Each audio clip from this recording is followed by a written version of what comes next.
Hi, everyone. Welcome to the first episode of Inner Link podcast. How are you guys doing? I hope you guys are doing fine wherever you are. So, we have our co hosts here. We have Erebus and Stealth. How are you guys doing? Hey, what's going Yeah, on, man? What's going on? I'm I'm excited. good. I'm Excited. good too. I'm really excited to talk about our topic today. I know, same. I can't wait. I'm looking forward to talking about our first topic Yeah, on man. Inner This Link. is it, man. This is our very first podcast. So yeah. So Yeah. before we get into the topic, I just want to let you guys know to follow us on Instagram. We've just set up our Instagram page, and it's set up and ready to go. And we are also on Podbean as well. So if you do want to hear just the audio rather than watching it on YouTube for any reason, whether you're at work or you're in the gym or something like that, then we're there as well. So without further ado, Jelly Beans, do you want to introduce the topic? Yeah, sure. So today's topic is really interesting. We're going to be talking about love and relationship. I think this is something that always interests us because like I always wonder why a lot of people always crave relationship. Mm. And I think one of the reason why is because we are like social beings, like most animals are. And when we have this kind of relationship and when we feel like close to another being, another human, they provide us with a sense of like connection, purpose, support, and eventually it will also help us to have, better health and longevity in the long run. So that's very interesting. What do you guys think about that? So I think relationships is not only based on romantic love. It also can be from family, friends, even yourself as well. But the thing is, later on down the line, it can also affect your relationship with your partner because you could have a traumatic event or you could have been spoiled and you have a high expectation later on your partners. Well, yeah, I mean, if I'm honest, I genuinely believe that does definitely help, and that's the reason why I genuinely believe that a lot of expectations nowadays in relationships are kind of fucked up and unrealistic if you think about it. Because when it definitely comes into relationships themselves, a lot of couples nowadays will they're basically based in this Disney fairy tale where they just genuinely think that everything's gonna be perfect and everything's gonna be butterflies and rainbows, and there's never gonna be any sort of arguments or disagreements or difference of opinions or whatever it is. And then whenever they get into that situation, they immediately start arguing or anything like that. The first Yeah, it's thing that true. they do Yeah, is Yeah. totally. they just You know have this why? kind of gone. Wait, sorry to interrupt. Like, you know why they have this? What I blame is social media, movies and shows that the young kids, so many young kids in all ages, like watch, and they expect like this sort of fairy tale will exist in their life, and they will forget like the hard part. If they see the hard part, go through that, they like okay, I want to back away because it's too much. Like this can't be like what I expected, and then they just escape, meaning like they just break away from their partners or their boyfriend, girlfriends, and just leave them, break up with them. And then they're thinking like, why? How come this never happens to me? It's because they watch this sort of thing. Actually, you know what, What do you think? Yeah. that's such a good point, and I think one thing that you guys have you guys never noticed any all these rom coms and like all this other kind of stuff. Have you noticed that whenever like the couple does get together and you show them living happily ever after they get married or whatever it is, have you noticed that they never show like the bad shit that happens after getting into the relationship? They don't show them actually arguing or getting into disagreements or anything like that. It always ends when the couple gets together or something, or that's when they get married and everything. So, what? Yeah, it's true. Most of the movies do, but I've seen some movies and shows where there has been sad endings where it was actually mainly the guy who um expected from the wife or girlfriend too much from them by being that traditional woman. You know. Yeah, totally. But I feel like the expectation is not just for the relationships dynamic only, it's also for the partner itself. Like people want the partners to be a certain way, like physically, Oh yeah, definitely. handsome or bulky or like tall or, maybe something with status as well. Like they want them to have certain kind of career or this amount of money, that I feel like in the long term it's not really the most important thing. It's not the thing that makes relationships gonna last. Well, so what you're saying that most people have preferences that are just that unobtainable or something? Yeah, kind of like very, very unrealistic, and it's almost like a delusion. So like Well, what kind of preferences are you talking about when you say unrealistic? Like what do you mean? Like if someone has had like they for some like for example they have to have for my perfect guy for example has to have a Lamborghini or some shit. Is that what you mean? Yeah, yeah, totally. Like, I mean, goes back to goes back to what Arabus mentioned before, because we watch too many movies and TV shows, and it just portrays all the good things about love and relationships. So we kind of have this kind of expectations on our partner as well. But the most important thing, if you want to be in a relationship, is actually to actually know the person, know what they like to do, what they're passionate about, their values in life. It's not all this kind of like, surface level but stuff. do you ever ask like, where? So the question I'm gonna be asking is, where does people's preferences come from? You know, no, I don't mean like the materialistic side. I mean more the personality, the looks of the person. Like the features of the body, of how the eyes are, the nose shape, the if someone's big, someone's small. I think it's a combination of many different things. I think it's social media has a part in it, mainstream media, just the way that society works in the West. I don't really know how it works in like Asian or like other or like on the Eastern side, but in the West, I know for a fact it's a combination of the mainstream media and social media, portraying an image of what the perfect couple is, especially like with all these celebrity couples and stuff like that, because obviously they're seen in a higher status and because they're the ones that are glorified on like TV and movies and like on the news and shit, that I think are just a lot of regular people to strive for that. And when they are in actual relationships, they themselves have that idea in their head of that's the kind of relationship I want. And then when it's presented to them, how it actually is, they're like, oh, this isn't what I want. This isn't the relationship I imagined in my head. They shouldn't be arguing. We shouldn't be arguing. We should be perfect. They should have all the interests and values and hobbies that I do. And the fact that this Yeah. guy or this girl doesn't have that, even if it's just one thing that they don't have, that's just different from them. They're like, oh, they're too different. Like, I'll give you a perfect example of something like that. And I know it's going back to the materialistic thing again, but it perfectly coincides with this topic of unrealistic expectations and preferences and stuff.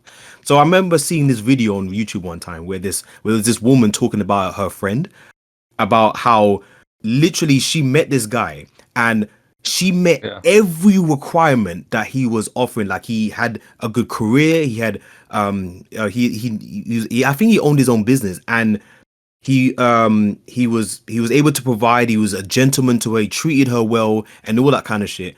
And the reason why she didn't like this guy, guess what the reason is? Is it because he's not tall enough?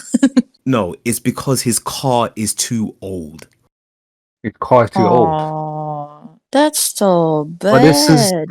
the society that we live in, right? We Like instead of that is like so backwards. I can't like let's think about that. The guy literally had all of her requirements. The only thing he didn't have was his car being old. And What because of if that, he is into classic? yeah, exactly. Like it's just in her mind, it was just like, oh, because I just wanted something more of, more recent, something that's more expensive and everything. But because he had a classic car, that's a bit. I think it wasn't even that old. I think it was like 2000 or 2002 or some shit. And because Mm. of that, she wrote him off. It's like, oh no, I can find something better. Like, what? How does that make sense? So what you're saying is, more like let's say 5 to 10. We don't have that expectations of the opposite side, right? We're quite innocent. Mm. But then when we start to look at like social media and people around us, or we hear from other people like our friends, what they like and what we think we like, Mm. and we don't know if we actually like that. Yeah, totally. But But I feel like, sorry. no, go on. Okay. Totally, that's true. But I feel like we can't always blame on something external, like, oh, it's because social media and TV and blah, blah, blah. I mean, to a certain degree, it's true that all those kind of things impact the way we think of the world, of relationship. But I think it's all also boils down to us. It depends whether we actually value ourselves. How do we see the world? It Of have course, like, of yeah, course, yeah, of course, it's us. Who else is gonna be? yeah, It is yeah, us. Individually, is our own expectations, and that's if you don't fulfill it, yeah. we So it just back depends. down. Yeah, so it depends on whether or not you want this external stuff, external pressure, external standard affect Mm, the way you want to perceive love and relationship. If you think, materialistic or like the way people look is important and it will make you maybe more happier with them, yeah, then I mean, there's a huge risk that you're going to be with someone who has all of those, but you're not going to be happy because, like, internally and like on a, soul connection level, you're not really connecting. but You get what then, I'm saying? Mm-hmm. would you say finding the one is a myth, and people just look from the outside and not from the inside? Oh, that's a good question, actually, because I I don't think feel it is. like, sorry? You don't. I, You I don't think don't. it I is. don't think it is. No. I You don't think. Yeah, believe. yeah. That's why that's a good question. A lot of people think, "Oh, I want to find the one, find the one, find the perfect one." I think love is a choice. So you choose to love that person even though that person is not perfect, even though they have so many flaws, but you choose to love them, accept them as they are, you know? Okay, yeah. Yeah. The reason why I say that is I don't think there's such thing as the one is simply because of this. Like I mentioned earlier about the Disney fairy tale and everything. When we talk about the one, we think about the ideal partner in our heads. So we're basically molding the perfect guy or the perfect woman in our heads, and it has to meet all of our requirements. And literally we have to have the same interests, we have to have the same hobbies, the same values, the same I don't know, even hair color or eye color. It literally down to the finest detail. We imagine in our heads what our perfect guy will be. And the reality is no one is going to match that. No one is going to match that. You know why? Because we Mm. created that in our heads. That's the reason why I think in terms of the one, I don't think that exists, because when you do meet somebody, there's many times, and I can attest to this because I've met other couples who's done this, where how many times have you heard other couples say about how he's not the type of person, or he or she's not the type of person who I thought at first, but as I got to know him, I just started to become more and more attracted to him. I started realizing that there's a lot more, we have a lot more in common than I genuinely realized, because Yeah. it's just things like that just kind of prove to me that we're not there's I think when it comes to the one, I think it shouldn't be the one. It's more, because at the end of the day there is someone for everybody in this world. I believe I don't think there's a single person on this planet that can't meet someone that is a match for them. I'm not saying there's no such thing as a match, Yeah, no one's entirely lonely. You know, Yeah, yeah, everyone will find someone. It's just everyone has their own pace and their own journey of taking time. yeah. So I'm not saying that there's no such thing as a match or anything like that. But what I am saying is that there is definitely not such thing as the perfect someone, because at the end of the day, no human being on this planet is perfect. So Mm-hmm. they're always gonna have flaws, even if the person that you love, admire, and respect the most they're gonna have things that are going to annoy you. They're gonna have flaws. They're gonna have things that you don't like about that person. So obviously the one isn't going to have those things, are they? Because Yeah. you completely disregard them in your head. And that's the reason why I don't think it's the one. Yeah. But Whenever. don't you like? Sorry, Jolly. Don't you don't you think that could also be an expectation from our parents when we grew up as well? That when I said earlier, Yeah, the I was gonna bring that up, but yeah, go on. traumatic events, or if Mm-hmm. someone's spoiled, because you heard of like like entitled princesses, right? Mm-hmm. Where, well, not just with women, men as well. Their mothers like coddled them up, showed them so much love, but it goes Mm-hmm. to one extreme where it gets too much, and they protect them a lot. And with fathers, they are more close to the daughters, and they're overprotective. Mhm. And then they have these expectations of their partners later on, like as if they're spoiled in the scenario, if they're spoiled, they will have that expectation later on of their partners and view them like, oh, if my dad, or my mom can be like this, why can't you be like this? They're trying to find that comparison, and it Yeah, doesn't meet their standards. They'll shut them out, or they get really pissed Yeah. off and Totally. annoyed. But Yeah. Yeah. if it's a traumatic situation and they find a partner, it's not it's up to their standard. It's more about what can you give me? I'm in need of your companionship, and Mm-hmm. I have expectation of you fulfilling what I want and what I need. So there's two different kind of expectations when you're being in a relationship. What do you guys think? yeah, Jenny, I think you wanted to say something. Oh yes, sorry, Julie. Yeah. Yeah. So before that, we were like in relation to what Self said before about the one.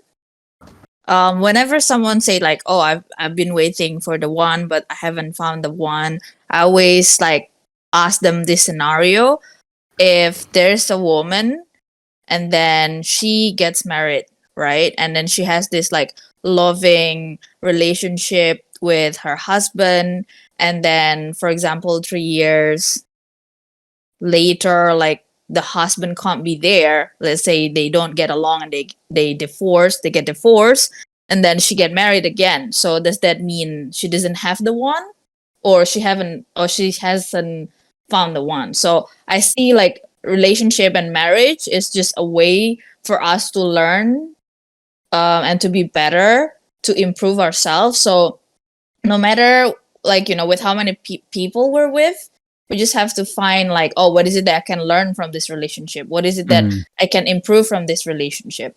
But yeah, that's what I think about the one. And I want to comment on what Arabus said as well about, some people they're entitled princes, and some people they are in need of companionship because they've been through a lot maybe during their childhood. That's why it's also so important to heal before you go into a relationship. Wait, just to clarify, it's not only for just women who has high expectation, it's also men as well. Oh So just to yeah, put out there. Go on, Chili Beans. I think I'm done. I kind of like lost my thought there. Yeah, yeah, well done, man. Anyway, so no, so like one thing I wanted to touch on with the whole parent situation as well is that even though yes, that is true that a lot of parents' expectations gets basically injected into the child from a young age, so they absorb that information. So, but like at the same time, I still don't think it's entirely the parents' fault, because at the end of the day, once they get to a certain age, they have their own mindset, they have their own mentalities, and they have their own ways of operating in the world. So if they are still following their mindset of their parents from when they're an adult, I don't think it's entirely on the parents, because at the end of the day, they can change. They can change their mindset if they want to, but they just choose not to do it. Like, for example, I'll give you a perfect example. My ex was like this when she was basically not necessarily brainwashed, but she was very heavily influenced by her mum's concerns about things, and that's the reason why she was a very much a basically she loved to stay at home all the time. She always had to have curfews. She always had to be in at a certain time, and then to the point where literally anytime we went anywhere, she was always texting her mom to see where she was. She was always calling her. Anytime we moved to a different spot, she's texting or calling her. Like, to the point, I'm thinking, what is going on? Like, how is that Yeah. sort of thing? And then when I was saying these things, I brought these up, like, yo, do you really need to text your mom every single time we're going somewhere? And then she just kept saying, oh yeah, but that's just how my mom shows that she cares and stuff. And I just think, no, that she's just being a little bit overbearing, but she just couldn't see that. What if you don't know and you never answer why you Yeah, I become like totally this? Because agree. there are people like this who will never find out until they are dead, and even after dead, like they'll never know But then why that's they Yeah, their become like this. because no, but like not everyone is. I feel like fortunate enough. I mean, if we're talking about this era, like it's easy for people to find information, right? But like if we're talking about back in the days, like our parents' generation, is such a privilege to know, about certain information and stuff. So that's why the older generations, they're more stuck up, kind of. So it's like I agree with what Arab is trying to say. It's like it's all they know. How do they even know that that's not a good thing, Yeah, I think that kind of makes sense. But at the same time, I definitely think there's that's kind of a double-edged sword in a way, having that much information for our generation, because it's kind of gone from one extreme to the other in relationships. And I think that's caused a massive imbalance in roles. I mean, let's think about this. Men have become more feminine, women have become more masculine. Relationships don't really last that much as they used to. I mean, it's kind of rare to see a long-term relationships. You know, we're always Yeah, encouraged to find someone better when things start getting hectic and rocky and stuff, rather than trying to work things out. Instead, what you're doing is just thinking, you know what, I can find someone better, rather than, trying to deal with the relationship that I have at the moment and trying to, you know, resolve the issue. Everyone just thinks, you know what, let's just call it quits. And I mean, to be fair, what do you guys think about that? yeah, I completely agree.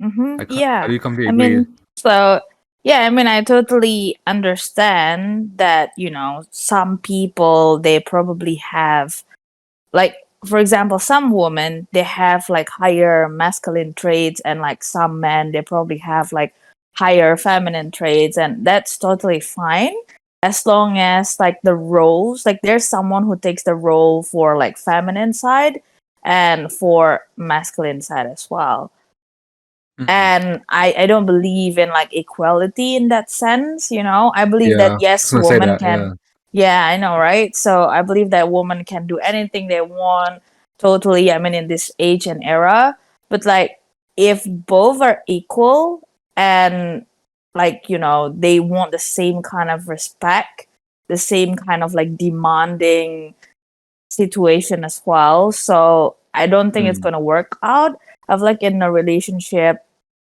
someone has to take the lead and someone has to kind of like just slightly below the leader you're just totally right. slightly It's like Stealth was saying, there is an imbalance in the relationship now in the society that we live in. Before, like 30, 40 years ago, there wasn't. Even like 10 years ago, it wasn't that bad. But now, these newer generations, they want to become more empowered. And not just people, I mean, like women mainly, right? Feminism I have to say this. I know and get a lot of shit from this. Has fucked a lot of things up in this society. It has. At one point, it was fine.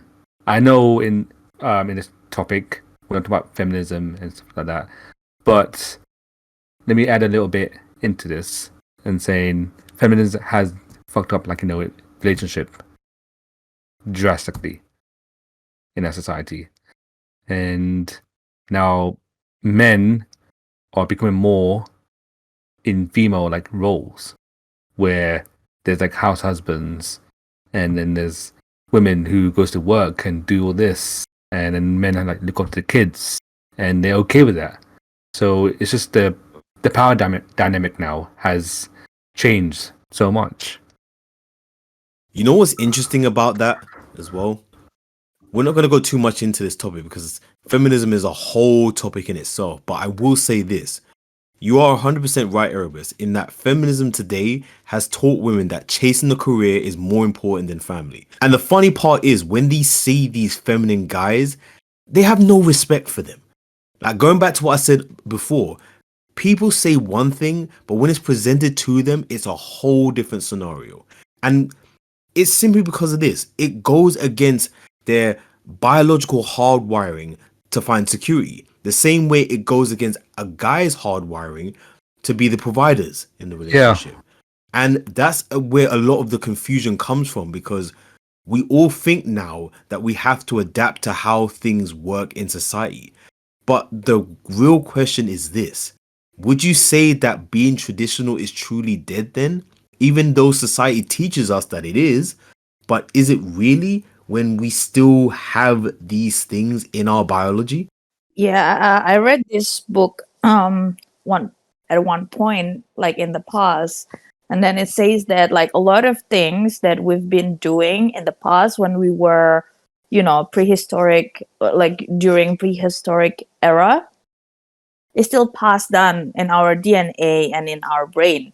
So all this, like, cultures, all this, like, the way we handle things back then is still very, very much hardwired in our brain. And like, I feel like we can see if we go back to, our history book that, the male has always been the one who led the family, led the groups, the team, the colony, So it's always been like that. I feel like, I mean, it's fine if women, us, we want to feel empowered and take, a little bit of like control over certain stuff.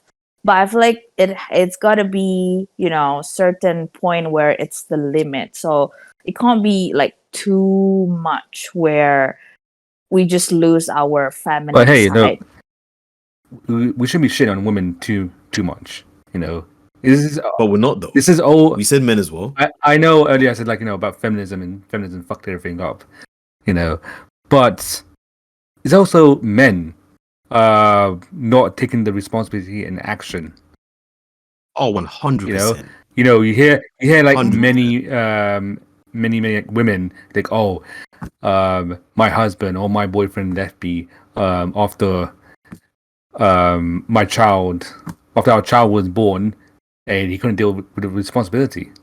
Well, yeah, I totally agree. I mean, again, it's not about man and woman. It's about stepping up into your role. So, if you have responsibility and... But Jolly, this is the thing though, right? This is the ironic part. Because the males leave the females with the content responsibilities, so women, right? I don't know why it's the female and women. Women have to become the man and the woman in the same role, right? And then because women can't really do that, it's very difficult to be the logical and the emotional being into one, right? They can't. It's really hard. Like, even us guys, we find it difficult as well to be as emotional. Well, yeah, because we're not emotional naturally. Yeah. And so what happens in the power dynamic with a child, later on is they've been taught by their mothers is you should treat women this, be good, be kind, all that. And then you have a female to meet down the line who has both parents and has a great dad and everything, and says this is what you need to look for in a guy. But then the guy who has that single mom is being taught that feminine side, and he becomes a good guy, right? And you heard about this, right? Nice guys always finish last. Mhm.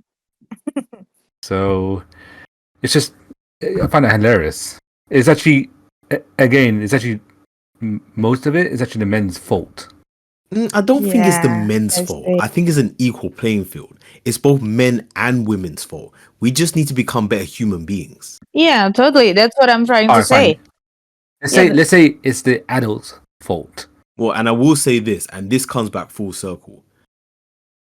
When we do if we do become better, like families will stay together a lot longer. There won't be this whole single mothers and single fathers and all this kind of bullshit. There won't be like step parents and anything like that. It will just be a tight-knit family, just like how it used to be, and that will be much better for the relationship and for the kids themselves, because they will only know their parents being together rather than this separation that's going on, which is a lot more common nowadays. Obviously there are still families that do stick together, but it's not as common as it used to be. And at the same time, when us as guys are becoming better men, women will respect us more anyway, because that's, at the end of the day, we are being the type of man that they are naturally attracted to, and it allows them to be more feminine, which they prefer to be anyway. So it goes hand in hand. It works both ways, but I think until we do that, we're going to keep on having shit like, I don't know, sexless relationships. I mean, in fact, I want to go into that a bit. What do you guys interesting. think about that? Is it like before marriage? Because I mean, I know some religion or some culture that actually not ban, I would say, like prohibit the couple So to so do yeah, you say anything like you say before that as marriage. boyfriend girlfriend. Well, it's both boyfriend and girlfriend and in marriage. I'm aware that the majority of relationships that are sexless do stem from religion. I'm aware of that. But what I'm specifically talking about are the relationship where the woman withholds sex from the man, and how they tend to exploit that and take advantage of that sometimes when they don't get their way. Some women will do that. They will, if, let's just say, he doesn't take out the rubbish, or she didn't, or he didn't take her out on a date or something, like, then she will just start saying shit like, oh, you're not getting sex from me unless you buy me something, or unless you take me out to a dinner, shit like that. That is what I'm talking about. You're saying a woman has more control in a relationship than a guy does because Well, I'm basically saying that, I'm just basically talking about how some women can go down that road if the guy doesn't step up and be that masculine guy. I would say, from my own opinion, it's kind of like a little bit toxic, isn't it? It's kind of like you are threatening your partner in a way. Like, oh, if you don't do this yeah. to me, like, I won't have sex with you. Like, it shouldn't be like that. I mean, it's a different thing if the woman or the man don't want to have sex at the moment. But if it's like, that way, you don't want to give it because there's some kind of things you demand from your partner. It's not really good, I would say. So, Jelly, as the woman on the panel, do you see those types of relationships as toxic? Is that how you see it? Yeah, I think so. I think it shouldn't be that way. Like, I mean, if you demand something from your partner and it's something that maybe your partner can't do, then you should just like, okay, try to understand. But if it's something that you should get and your partner don't want to do it, then you should leave your partner, because that means like they just don't know your value, right? Like, it shouldn't go down that way, I would say. If it's a healthy relationship, I don't think that would happen. And what do you think, Erebus? I'm just making it plain and simple. Like, look, women has way more advantage, right? When it comes to attraction, right? And guys, it's not about attraction, you know, um, for us. Meaning, like, I mean, from a woman's perspective on a guy, right? It's more of like the personality and like the drive and um, the ambition and everything. The leadership role. That's what we see. And if the guy can't provide that for women, that security for them, they start like fall back a bit. So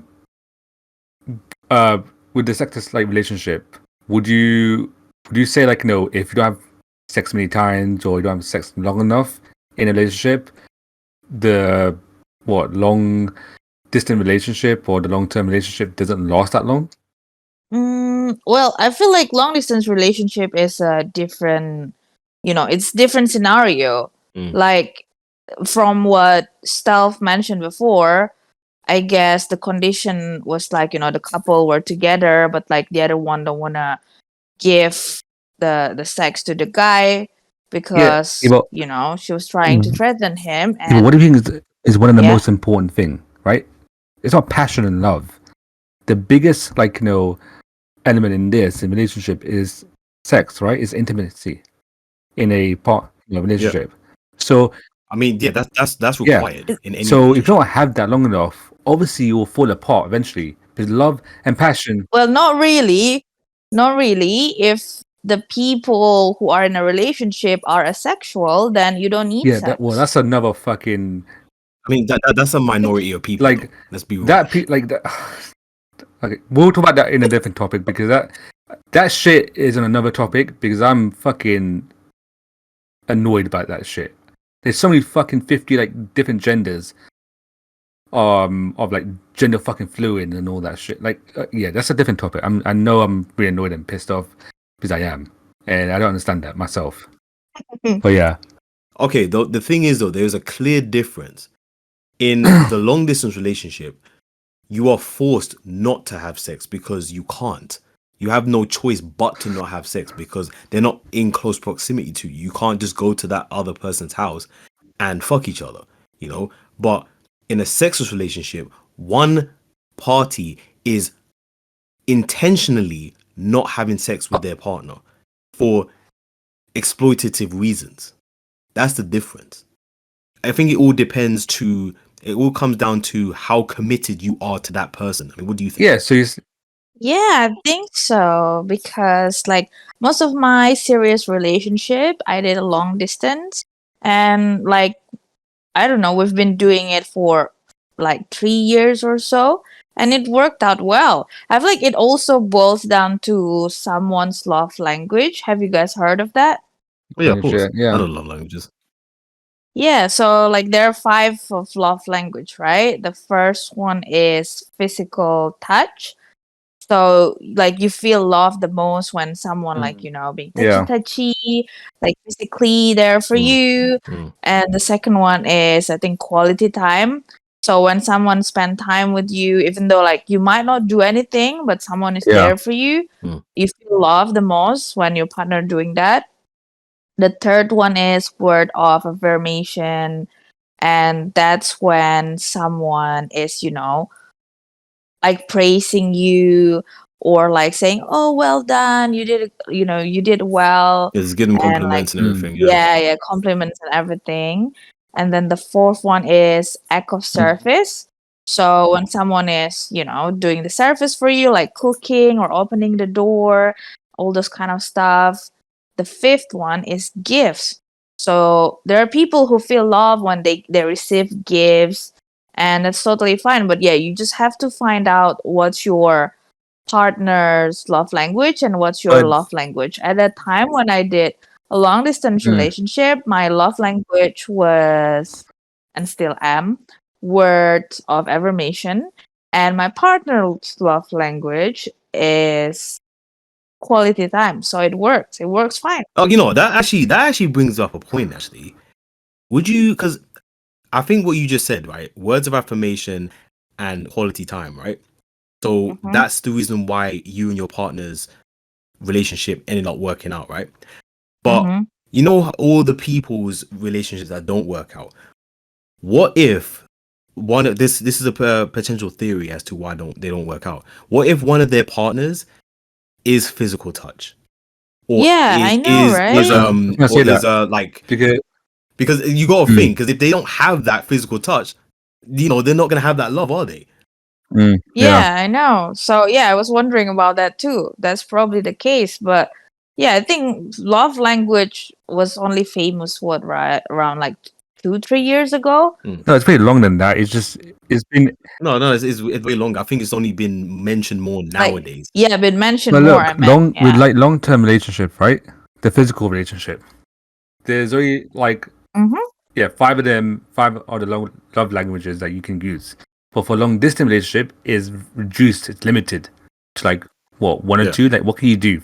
Like No, which because wait, go on. don't like which like love languages can you use for a long distance relationship? I think everything except physical touch. I mean, when you think about it, words of affirmation, you have to do things such as Long distance, but not long term. no, hold on. You mean long Yeah, term? You mean long term long relationship? term relationship, you can do anything. You can do all the five love languages, right? But that Yeah. also, because what Jenny was saying, it depends which one or two of them is more affected to the person, right, Jenny? Mhm. That's what you're saying. Yeah. Mhm. And then like long distance, you're limited, to like one or two. See, I have this theory though, because when you really think about it, only in a long distance relationship, only physical touch really suffers. And I'll tell you why. The thing is that all the other four love languages can still be implemented in a relationship. With acts of service, you can do things like support the girl financially or support her family financially. With words of affirmation, of course, you're talking, you're sending text messages, you can send love messages, you can tell her when you're speaking to her, you can compliment her, or you can praise her, all that kind of shit, right? With gifts, you can easily go and order stuff for the girl. If it's her birthday, if it's her anniversary, if it's Valentine's Day, you can still buy her gifts and vice versa. And of course, quality time. Yeah, of course, you're like video chatting, you're calling, you're spending that time. So the only thing that you can't do is physically touch. That's why I definitely think that physical touch is the only thing that doesn't work. And with most guys' love language is physical touch. Not all of them, obviously. There's some guys that can't stand being touched, but most guys love being touched. So that's why I say physical touch is the only real love language that suffers in a long distance relationship, Yeah, and a lot of because women that can't happen. too. I don't really see it as much. I don't really see it in many women. I see it in many guys. What? No, majority of my friends they have the love language for Really? So physical wait, touch. But I do women have touching the guy, right? Not the guy touching the woman. Yeah. They're like, which one is it? Which one? Wait, don't say yeah. yes. Like, which one is it? No, both are the same. I would say like it doesn't have like one man and woman. A lot of women they have physical touch as well as their top like love Okay. language. Oh, okay. I genuinely thought that most women's love language is either words of affirmation or gifts. That's what I thought. What you say? Wait, No, no, really. Because are you trying to, are you do trying you to know say where? they're materialistic? Yeah. Elf. No, I'm saying. No, I mean, come on. You see this all the time with like Valentine's Day and shit like that. What do most people doing? They're buying gifts for their woman. So, and like buying shoes and buying bags and everything like that. That's what you hear all the time in Yeah, but do you relationships. know where love language coming from? I think this comes from our own mindsets, what we're attracted to, what makes us feel loved. I think that's what it really comes down to, isn't it? Nope. Well, yeah, it's true. Like partly what makes you feel love, but the reason why you have that particular like love language is because you didn't receive it when you were younger. So with physical touch, there's a lot of women as well out there who didn't get that when they were younger. So when they grow up, they crave that more. Mm. Yeah, so that's why. Yeah, that would make that actually does make sense. That's where Yeah. that's where it So came I from. wanna. Love Yeah, it is. languages. Yeah. Okay, So I wanna. I actually didn't know that. Yeah, it is. So I wanna say I disagree with what you said, Self. I feel like with long distance relationship, I kind of agree more with what Erebus was saying, that it What is do you disagree limited. with? That is only the love language is probably available only one or two love language for a long distance relationship, because I know you can give, but it's very limited, because imagine if you are like countries apart and it's going to be very expensive and you cannot give Yeah. them gift as frequently as if you are in a physical relationship. Okay, but it can still And happen though. yeah, it can still happen, but it's very limited. And act of service, it can still happen, but it's very limited. I would say majority of act of service, like it requires the person to be there, I would say. Yeah, yeah. Obviously, I'm not saying. Look, here's the thing. When I say that the four love languages that I mentioned can still be present, I'm not saying that obviously is just as effective if the person was physically with you. But the point I'm trying to make is that it can still happen, even if it's infrequently. It can still happen. Physical touch can't happen at all. That's the point. Yeah. I mean, I I still don't agree. How can you not Because agree okay, when no, that can because happen? okay, sure, like long distance relationship, physical touch, it can't happen, right? But what if you have, you put this effort to visit your partner, like for example, once in 3 months? I mean, it can happen, but it's infrequent, right? Yeah. So I feel like it's not only boils down to whether it can happen or not happen. It boils down to also how frequent it can be. So I feel like act of service, physical touch is kind of like almost not present. Yeah, fair enough. Okay. I think what you're trying to say is because it's infrequent, it's not as effective, right? Yeah, it's not. But like the point I'm trying to make is simply, yeah, you're 100% right. But all I'm saying is at least it can still happen. Even if it might be infrequent. I know that words of affirmation and quality time is the most prevalent love languages in any long distance relationship because that happens all the time. Mhm. But if you compare all of the love languages, physical touch is at the bottom where he's pretty much almost 0%, unless you go to that country. Yeah, at least with gifts, yes, it's going to be expensive. It won't happen as often, but you can still do it. With acts of service, it may not happen as often, but you can still do it. It might be like 5 to 10% with those two. I know that words of affirmation and quality time is probably like 90 to 100%. So I get you. Yeah. It's Okay. the Yeah, yeah, likely. yeah. If you're looking at it in a base of probabilities, then yeah, I understand. Yeah. But what do you think, Yeah. Erebus? I'm just listening. I'm just listening to what you guys say and then coming up with a conclusion at the end. But yeah, go and carry on. I've got more stuff to say. No, that was pretty much it. Okay. Okay, so I feel like long distance relationship is not just hard because the two couples like they separated miles away.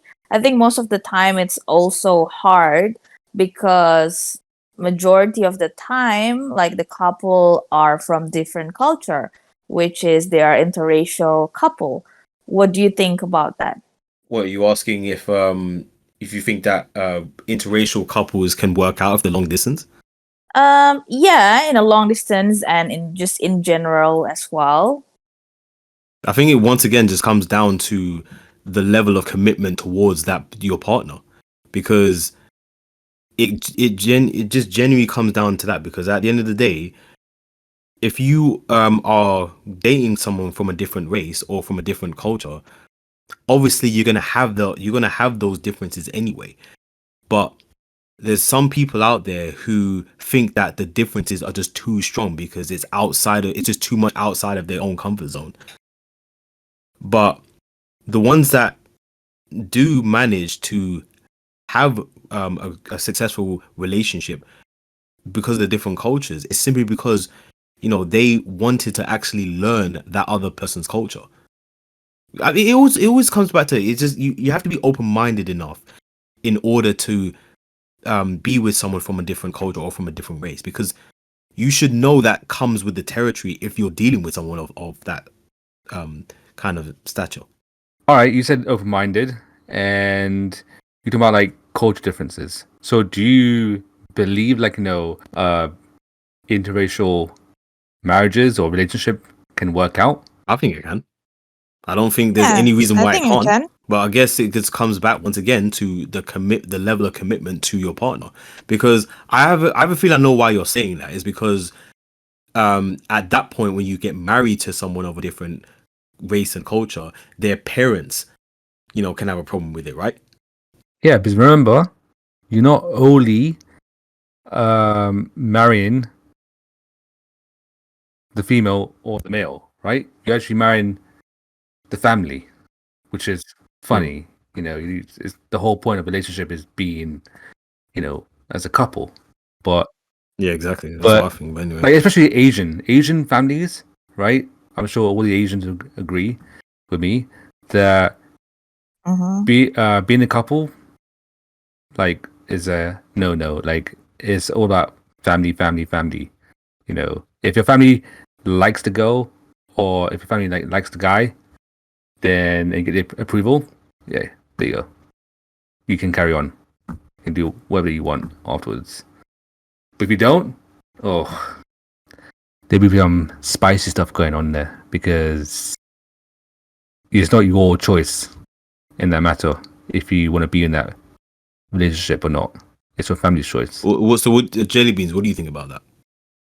I think it's really sad because anyone in this world, they should just marry anyone that they love, despite the fact that they're from different country, different religion, different race. Because at the end of the day, like, it's the couple who is going to experience life together, not the family. I feel like this kind of thing, right? It should stop now. I mean, I understand like some families, some cultures, they want to preserve the culture. So it's, the grandchildren and the great grandchildren have the same kind of culture and, carry the same blood as well within them. But come on, like this world is so big and we're all full of color and diversity. So I guess there's nothing wrong as long as you want to learn other culture and you can respect other culture. I think it's even more like much more beautiful to have this kind of like diversity in the family. So I think the kind of thinking is You know very why? backward. It's because parents feel like the kids are so stupid and they can't make their own choices. Yeah.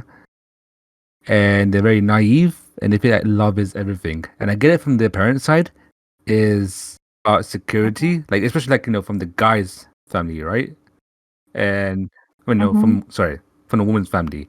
Because the dad has to take that, leadership role and take care of the daughter, make sure the daughter is safe and make sure like the daughter is in a well provided family from the guy's side. If not, then it won't last that long, and that's why the parents does this to protect the child, which is I get from the parent side. So, like, what do you guys think? You guys think is true or no? I mean, yeah, I think okay, I've got one question for that, and I know we will talk more about this in another episode because I do want to talk about this more in another episode. But I just want to ask this one question: do you think that it's just that, or do you think it's something deeper to the? Because why do you think that so many families are against, their child dating from another race or marrying from another race? Why do you think that truly is? I feel like it's just, it's just how our brain works. We tend to like things that's familiar to us. And if Yep, it's something that's not familiar, we just that's it. like, oh, what's that? Like, it's so scary. It's something unknown to me. That's exactly But what I was Mm. thinking. yeah. So I guess at the end of the day, you just have to be open minded enough, know the fact that the world is huge. There's so many things that you don't Yeah. know. And it's totally fine to try to understand other people's culture and religion, But and then, stuff like but then that. this goes back to what you were saying earlier about how when, especially in the older generation, when it's just they're just exposed to all that they know, so it's harder for them to be exposed to something that's different. Mm. So in that case, with that already established, that in the older generation it's so much harder for them to grasp, let's just say, a black man with an Asian girl, or an Indian girl with a Chinese man, or an Indian guy with a Asian girl, wherever it is, Yeah. or a Latina girl with a um I don't know, a No, we freaking get it. We get it. Bangladeshi We man, understand. We whatever it understand. is. You don't need to keep going. We get it. Yeah, but it's just, but okay, yeah, but basically it's so hard for them to grasp, Uh, and because they don't really have that information about it, that's the reason why it seems that a lot of interracial marriages and couples do diminish, because it's very common Mm. for either the parents or the families to be against um their child marrying outside of their race, simply just because it's a different race, because it's so much out of their comfort zone. Yeah. So like Mm-hmm. so the main question, so I guess to wrap that all up, the main question I want to ask is, do we see that ever changing? Because I'm not saying that there aren't families that don't do that, but it just seems that it's very rare. It. I think it will change start from No, it's our not. It's not. generation. What do It's you not think, very rare. Erebus? They're starting to show that. The older generation is starting to show now and accept that if their daughter or their sons pick the one that they love, obviously they'll question them. That's how it is, right? We, like, let's say as guys, we had to go to our girlfriend or our girlfriend's house, right, and see the family, and Yeah, the dad will have to be the stereotypical dad and question us like, oh, you better do this, you better do that, make sure you look after my daughter. That's still there because they need to know about you.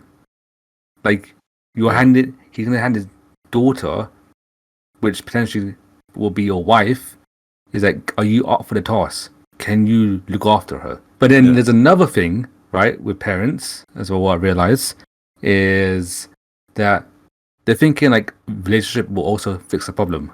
Like when they're young, especially Asians, right? They always tell their child, "Oh, when they're 20 years old, like, oh, when you get married, when you get married," or even like grandparents, when you get married, when you get married, yeah. and like I feel like they take control of their love life in that way as well. What do you guys think? Do you feel like parents like telling their child to get married when they're young is the best thing to do? No, I don't think it is. And I'll tell you why. Because at the end of the day, like, I understand the intention of, getting your kids to marry young, because obviously they want to carry on they want them to produce Mm, offspring and carry on the legacy. So I get it. But at the same time, they are thinking, like, they don't realize that that level of it, mentality comes from a certain era where that was allowed, because obviously people of when they were in that generation, when they're in our parents' generation and our grandparents' generation, they didn't have the same opportunities as we do now. yeah. And because they don't understand that, they don't realize that a lot of the times when they got married young, they probably didn't want to get married, but they were forced into it. because they thought, oh, there's nothing else we can really do. Like, what do you think, Jay? I think I agree with that. Like, I don't think parents should be involved. Yes, we can ask their opinions about, oh, what do you think about this boy that I'm dating, this girl I'm dating? Like, it's fine, but to the point of, like, actually forcing or like asking the children so many times, oh, why don't you get married young? Why don't you get married young? And stuff like that. Like, I don't think it's appropriate anymore. Like, some people don't even want to get married. Come on.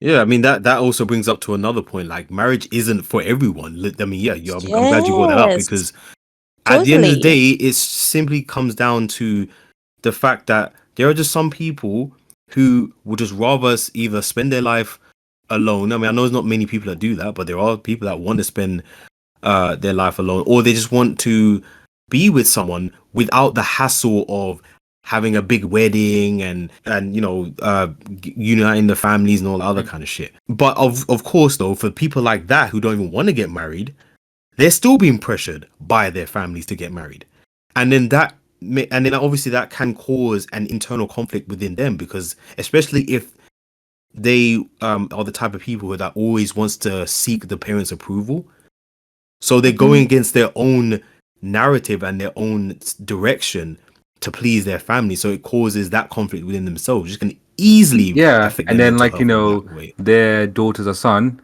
um, rush in getting married as well. So that's another point. But it also, yeah, because at the same time, it also not just comes from family, it even comes from friends and other like colleagues and stuff like that. They're always asking that same question: when you're going to get married? So subconsciously they start thinking, oh, the end all be all for their life is to get married. But then they might get into a point where they get married to somebody that they don't even want to be with specifically. They're just so desperate to get married, No, and that could Yeah, I cause that's so see. much. a like a different thing. The other point, the main thing is we talk about family and friends, right? Interfering, right? Yeah. What the worst thing is about family and friends interfering is when you're married or in a relationship and you have problems and you start to tell your family and friends like I got this Oh problem, I got that yeah, problem, yeah, Yeah, yeah. right? yeah. Fuck, And then they yeah. tell you their opinions about this, and they don't really know from the other person's perspective, right? They don't see that, but they see from your side. But it's not Yeah. entirely their Mm-hmm. fault. Is Mm-hmm. because they listen to what you said, right? And then you hear their Mm-hmm. opinions, your family and friends, about your other half, and then you start thinking like, maybe maybe my family and friends are right. I should listen to them and use that piece of information that you got from them, and that will cause even more conflict and escalate the situation more with your partner. What do you guys think? You guys agree with that? Yeah. Yeah. Yeah, 100%. yeah, yeah. Totally agree. Like, that happens a lot. That's why I have principle. This is just my own principle. Like, in marriage, I shouldn't tell anyone my Yeah. problem, because I know I need to tell someone my problem is when I fight. And I have a fight with my partner. And of course, like, most of the things that I say to my friends and family wouldn't be a good thing about my partner because I'm in a fight. So, Mm. first of all, they're my family and friends. So, they're going to have this bias in the first place as well, because they're my family and friends, not my partner's family and friends, Yeah. right? So, they already will side But with it, me. And on top mm, of that, I will say something bad about my partner, and they will even more side with me. So yeah, it's that's like, really not a good It thing. I'm also going. paints a negative picture about your partner in their heads as well. Yeah, If you're always talking negatively about them as yeah, well, and that could Yeah. cause another thing, because in any time whenever you do say something else about your partner, the immediate thing is, oh yeah, I knew he or she was no good, because they're always doing something bad, because that's all you've been saying. So I think it's also important, if you are going to talk about your partner, it has to be a mix of positive things and negative things, because obviously, there's no, it's also sus if you're always talking positively about them as yeah. well. That's Yeah. why, Yeah. right? It's very important to have that deep connection with your partner. I also think it's just as important to have a deep connection with yourself as well. And I think that your deep connection with yourself you need to have that deep connection with yourself even before you get into the relationship. Like, because just like Jelly and Erebus was saying before about how thinking a relationship will fix their problems. A lot of people get into relationships with that mentality, and it's simply because they don't know themselves first. And then it becomes a bad relationship. It becomes very Yeah, toxic. and that's when I think like relationship will fix the problem, right? Yeah, exactly. Yeah. And it also whenever when you do have that deep connection with yourself and you start looking into yourself, going within and finding out things about yourself that could potentially use to remove so you can actually become a better person, you may even realize that you have certain attachment styles that you probably weren't even aware of as well, that you have certain things that you attach to. Jelly Beans, you want to go into more about that, because I know you're more familiar with the attachment styles. Oh yeah, because like this is actually from the book that I just read. I mean, in case you don't know, I'm a big reader here. So this book says that there are three styles, attachment styles for adult. The first one is secure.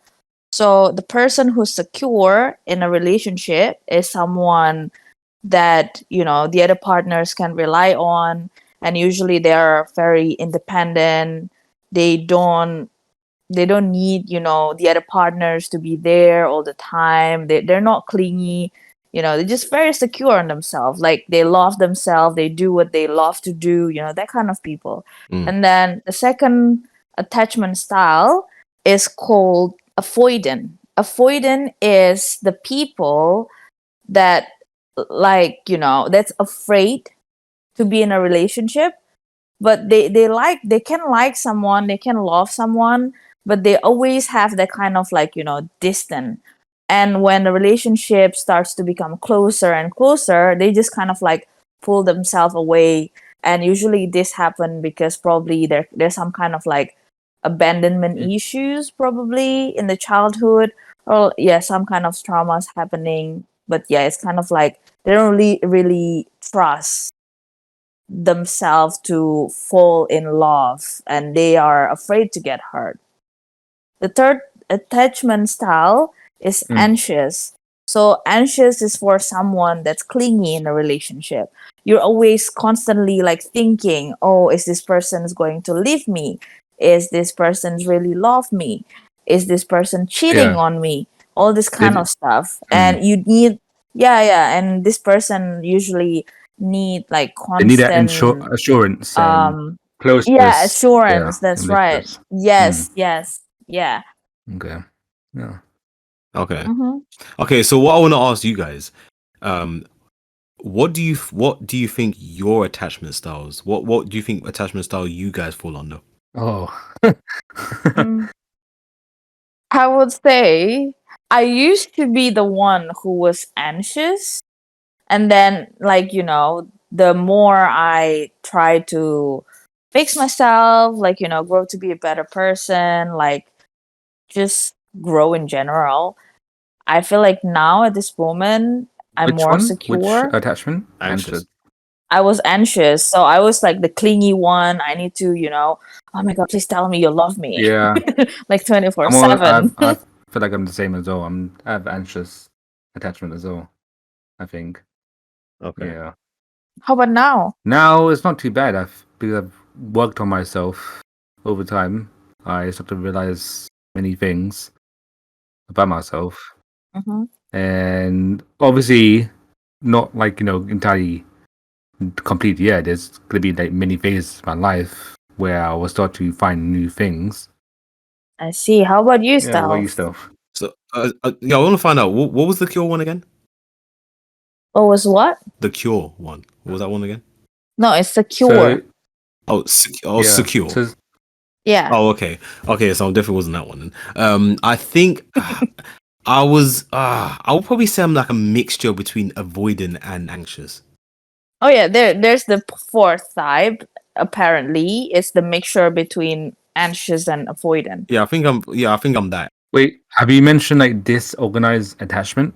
Oh, what's that? So that's people with a disorganized attachment style may have inconsistent or conflicting attitudes towards relationship and may struggle to regulate their emotions.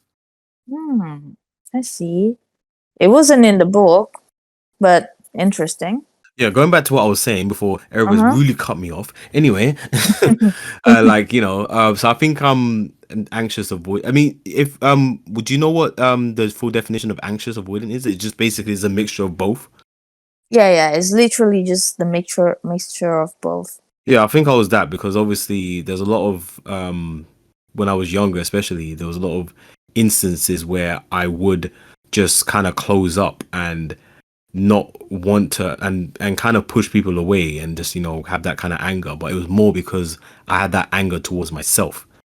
So the once I started noticing that's how I was, and I started letting more people in, because at the end of the day I genuinely used to think that there was a huge part of me that just felt that, especially because I didn't have a certain type of love growing up, that I used to generalize and think that no one did. But that's exactly the reason why I say, you before going into a relationship, to learn about yourself, because obviously those kind of thoughts and mentalities can play a huge role in your relationship, and it can fuck it up. But Yeah. also, let me tell you another thing, because it's related to like relationship. It's not just yourself. You also need to like figure out your partners, or your partner needs to figure out themselves as well. Or if Oh, they don't 100%. know Mhm. their attachment style, this is where you can go through the whole journey with them and find that attachment style, and you guys can work on that together. That's what the great thing about being in a relationship is, growing together. Even though Mm. Yeah. it's an individual journey, it can also be one as a combined journey as well. Just to put out there. So yeah, I think that's a good way of to close that out. But I think that does come towards the end of the whole discussion. Jelly Beans, do you want to close it out? Yay. Yeah, sure. I hope you guys enjoy our conversation for this topic about love and relationship. And we do mention about a lot of other topics as well, like the things Stels mentioned about feminism and Arabus mentioned about like all this gender fluid like topic as well. We will talk about it in the future, so stay tuned. And also, like, let us know what you guys think about this topic. If there's any like key stuff that what we're talking about, let us know on in the comments, and we can maybe Oh like yeah, go totally. in detail about it as well in other videos in the future. Yeah, I understand. And another reminder, so to follow our Instagram page, we finally got our Instagram page sorted out. And if you want to access us, you can access us on Podbean as well. Get the audio version of this if you can't watch it on YouTube. Both links will be in the description, so if you want to check those out, it'll be right there for you guys. Okay, don't forget to subscribe, like, comment, and share. So, have a nice day, or if you're going to sleep, have a nice night wherever you are. Bye! See you guys See later. ya. Take care.